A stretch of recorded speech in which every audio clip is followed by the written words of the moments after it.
میں عمرے پہ آئی ہوں، خواب میں پتہ نہیں کوئی بہت مجھے مارتا، یہ سب جھوٹی باتیں ہیں، برے خواب آتے ہیں، کسی کو بتایا ہی نہ کریں۔ حضور نے فرمایا خواب دو قسم ہوتے ہیں، ایک رحمانی ایک شیطانی۔ رحمانی خواب کی علامت تو یہ ہے کہ وہ تہجد کے وقت میں آتا ہے اور آدمی پاک صاف بستر پہ سویا ہو اور باوضو لیٹا ہو، اس وقت جو اس کو خواب آتا ہے وہ تقریباً صحیح ہوتا ہے۔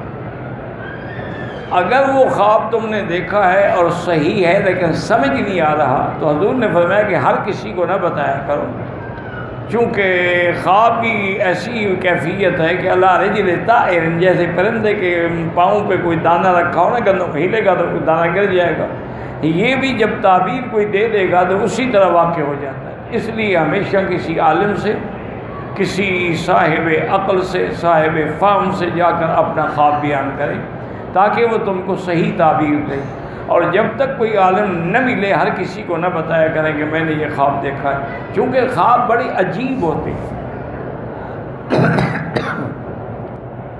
ایک دفعہ ہارون الرشید بادشاہ کی جو بیوی تھی نا، زبیدہ بیوی، بڑی اللہ والی عورت تھی اور بڑی نیک صالح تھی، جس نے یہ مکے والوں کے پانی کا انتظام کیا، اور عین زبیدہ آج تک وہ قائم ہے۔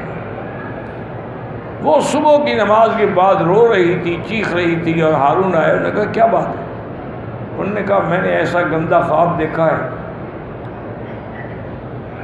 کہ مجھے اب آرام ہی نہیں آتا۔ انہوں نے کہا وہ کیا خواب ہے؟ انہوں نے کہا میں نے خواب یہ دیکھا ہے کہ انسان بھی ہیں، گھوڑے بھی ہیں، گدھے بھی ہیں، جانور بھی ہیں، سب مجھ سے جمع کر رہے ہیں۔ تو میری تو چیخیں نکل گئیں۔ ہارون نے فرمایا گھبرانے کی بات نہیں، کوئی حقیقت تو نہیں ہے نا، ایک خواب ہی ہے نا۔ میں ابھی امام ابو یوسف اس وقت وہاں کے قاضی القضات تھے، سب سے بڑے قاضی جو تھے بغداد کے وہ تھے۔ ان کو بلایا اور ان سے بی بی زبیدہ نے اپنا خواب پیش کیا، تو اس نے کہا بی بی تمہیں مبارک ہو، یہ تو بڑا اچھا خواب ہے۔ انہوں نے کہا عجیب بات ہے امام صاحب، کیسے اچھا خواب؟ انہوں نے کہا بھی جمع کر کے آدمی کو فائدہ ہوتا ہے نا، لذت ہوتی ہے، فائدہ اٹھاتا ہے نا۔ مطلب یہ ہے کہ تم کوئی ایسا کام کرو گی جس کا انسان تو انسان، جانوروں کو بھی فائدہ ہوگا۔ تو اللہ نے ان سے پھر یہ کام لیا، عین زبیدہ اس نے بنائی جس سے ساری دنیا پانی پی۔ پہلے مکے کا اور پانی کوئی نہیں تھا، انسانوں کے لیے بھی اور جانوروں۔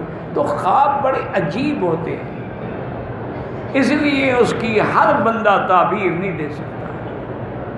کبھی جو دیکھا جاتا ہے اس کا الٹ ہوتا ہے۔ اب دیکھیں نبی کا خواب تو وحی ہے نا، لیکن حضرت ابراہیم نے دیکھا کہ انی اذبحک کا، لیکن وہ ذبح نہیں ہوئے۔ تو اس طرح یہ بڑے عجیب، اور اس فن میں حضرت محمد ابن سیرین رحمۃ اللہ علیہ بھی بہت بڑے معبر تھے۔ انہوں نے کتاب تعبیر الرؤیا بھی لکھی ہے، اب بھی ملتی ہے۔ ایک آدمی نے آ کے پوچھا ان سے خواب کہ حضرت میں نے دیکھا ہے کہ میری چارپائی کے نیچے اتنا بڑا لگن ہے اور اس میں انگارے جل رہے ہیں، دہک رہے ہیں،